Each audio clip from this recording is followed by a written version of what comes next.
একাদশ শ্রেণীর সেমিস্টার 1 এর সমস্ত শিক্ষার্থী ভাই ও বোনেদের আমাদের আজকের ভিডিওতে আন্তরিকভাবে অভিনন্দন জানাচ্ছি।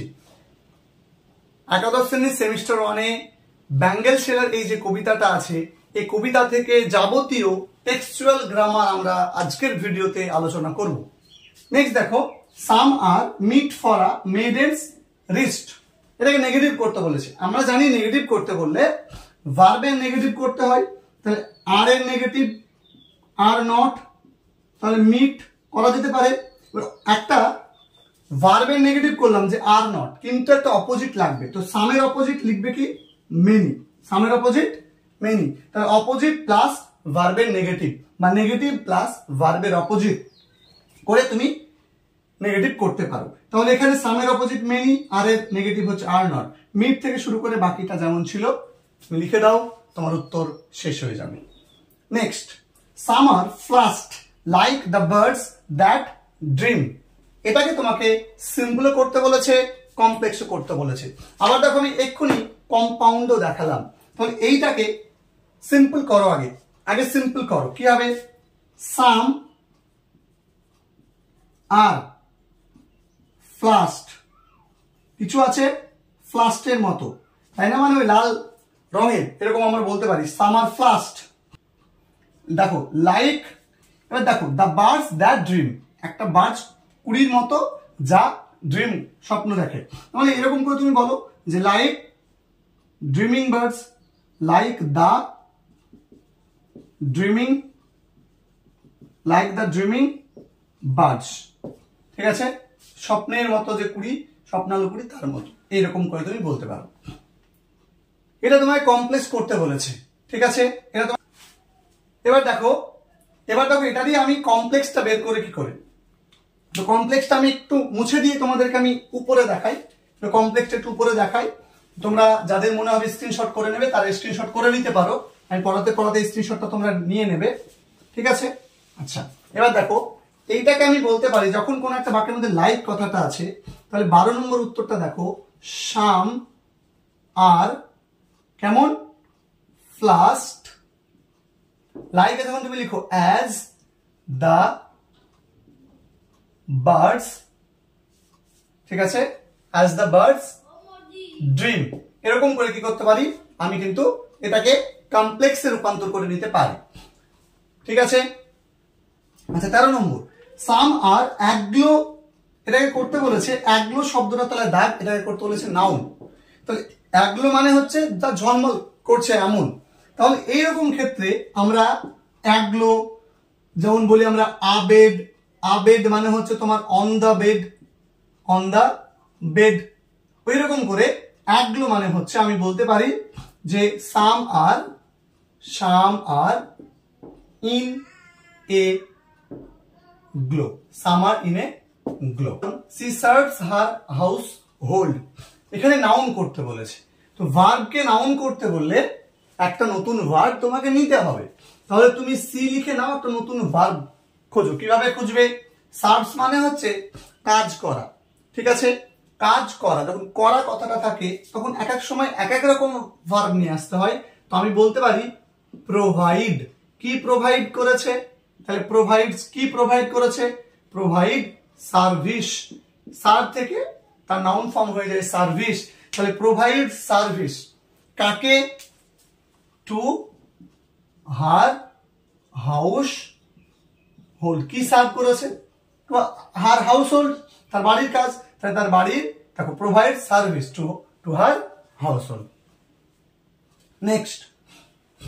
নেক্সট হচ্ছে she worship the gods at her husband side, তাহলে এটার কম্পাউন্ড তুমি কিভাবে করবে? প্রথমত তোমাকে একটা সাবজেক্ট নিতে হবে, হি সি, ঠিক আছে? দেখো আমি বলতে পারি যে সিটস, সে দুটো সাবজেক্ট দুটো ভার্ব লাগবে। এবার যখন একটা সেন্টেন্সের মধ্যে সাবজেক্ট যেটা আছে সাধারণত সেটাই সাবজেক্ট হয়, আর নইলে স্পেসিফিকলি দুটো সাবজেক্ট তুমি ওই সেন্টেন্সের মধ্যে দেখতেই পাবে। যেহেতু এখানে হি আছে, সি আছে সাবজেক্ট, তাহলে সাবজেক্ট সি থাকলো। সি সিটস বিসাইড দেখো সাইডকে আমি একটু বিসাইড করে নিলাম, she sits beside her husband, and সে তার হাজবেন্ডের পাশে বসে, and worships the gods. দেখো তাহলে এই সি সাবজেক্ট থাকলো, সিটস হয়ে গেল একটা ভার্ব, এই অ্যান্ড এর পরে সিটাই সাবজেক্ট, যেহেতু দুটো সাবজেক্ট একই তাই এখানে লেখা হলো না। তারপর এখানে ওরশিপ হচ্ছে সাবজেক্ট, তুমি যদি ওরশিপ হচ্ছে এখানে ভার্ব, তুমি যদি মনে করো তুমি এখানে সি লিখবে, অ্যাজ ইউ উইশ তুমি লিখতে পারো। নেক্সট লক্ষ্য করো, bangle sellers are we who bear our shining loads. এখন এই যে শব্দটা, এই যে সেন্টেন্সটা, এই সেন্টেন্সটার মধ্যে সাইনিং কথাটা এই তিনটে অপশনের মধ্যে কোনটা? এখানে বলে দিয়েছে দেখো সাইনিং লোডস, লোডসটা কেমন? সাইনিং ঝলমলে, আইএনজি যুক্ত শব্দ নাউনের আগে বসেছে, দ্যাট মিন্স সেটা হবে পার্টিসিপল।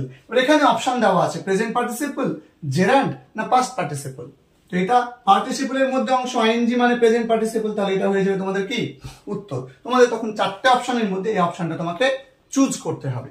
এখন এই রকম আইডেন্টিফিকেশন দিয়েও তোমাদের এক্সামে প্রশ্ন দিতে পারে, আবার এরকম গ্রামার থেকেও তোমাদের পরীক্ষায় প্রশ্ন দিতে পারে।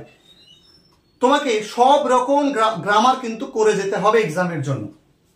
নেক্সট, এই যে গোটা, এবার আমি এই হু থেকে শুরু করলাম, এই হু থেকে পুরো সেন্টেন্সটা গোটাটাই দেওয়া আছে, দিয়ে বলা হয়েছে এইটা কি ধরনের ক্লজ। ঠিক আছে, তো আমরা দেখো সাবজেক্টটা হচ্ছে এখানে উই, তাই না? উই এর পরে কি বসেছে? হু কথাটা বসেছে। ধরে নিলাম আসলে we are bangle sellers, we are bangle sellers who, এই বাক্যটাকে তুমি যদি একটু সাজিয়ে নাও তাহলে কিন্তু এইদিকে চলে আসবে তোমার উই আর ব্যাঙ্গেল সেলার্স, তারপরে হু কথাটা আসবে, তাই না?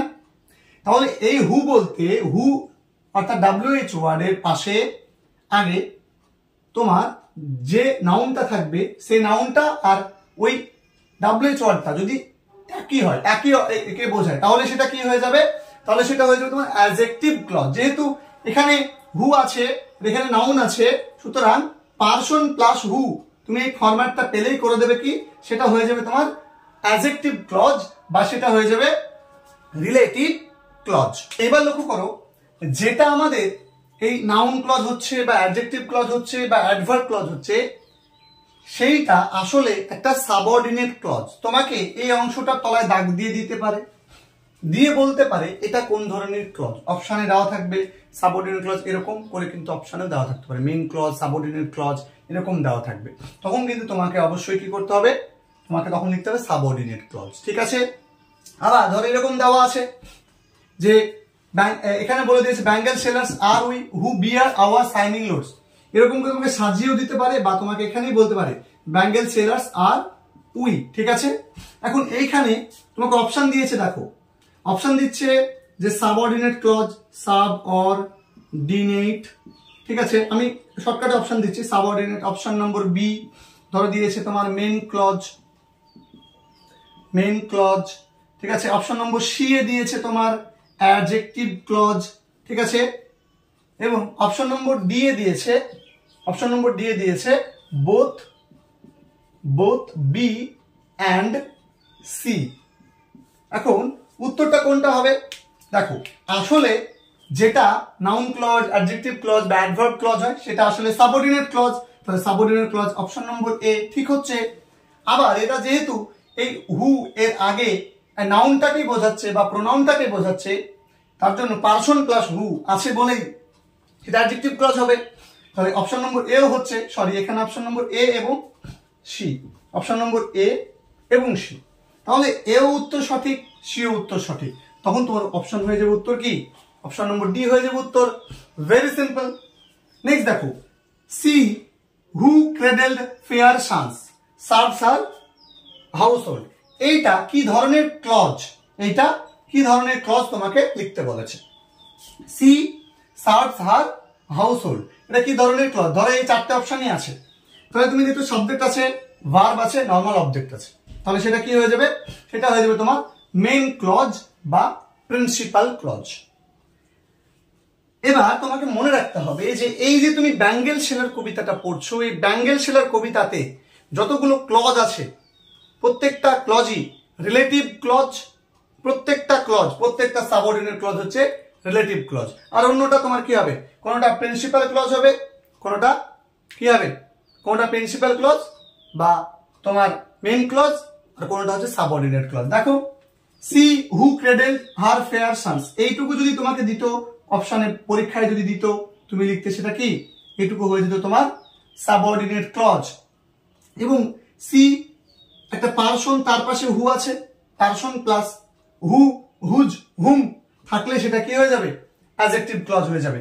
তাহলে মনে রাখবে যে পার্সন প্লাস হু বা হুজ, ঠিক আছে, বা হুম প্লাস তুমি যদি কোনো ভার্ব পাও তাহলে সেটা ডেফিনেটলি হয়ে যাবে রিলেটিভ বা হয়ে যাবে তোমার কি অ্যাডজেক্টিভ ক্লজ। তাহলে এইরকম বেসিক ইনফরমেশন বেস করেও তোমার পরীক্ষাতে কিন্তু প্রশ্ন আসতে পারে, তোমাকে এভাবেও কিন্তু প্রস্তুতি নিয়ে রাখতে হবে। আজকের জন্য এই ক্লাসটা আমি এখানেই সমাপ্ত করলাম। আশা করি আমাদের যে পার্ট করে তোমাদেরকে 3টে ভিডিও দিলাম, আশা করি 3টে ভিডিও তুমি যদি মনোযোগ সহকারে দেখো, আশা করি এইরকম প্রশ্ন, এর বাইরে কোনো প্রশ্ন তোমার পরীক্ষায় সেটা হবে না। দেখা হচ্ছে তোমার সঙ্গে পরবর্তী ভিডিওতে। ততক্ষণ পর্যন্ত প্রত্যেকে ভালো থেকো, সুস্থ থেকো, সুন্দর থেকো।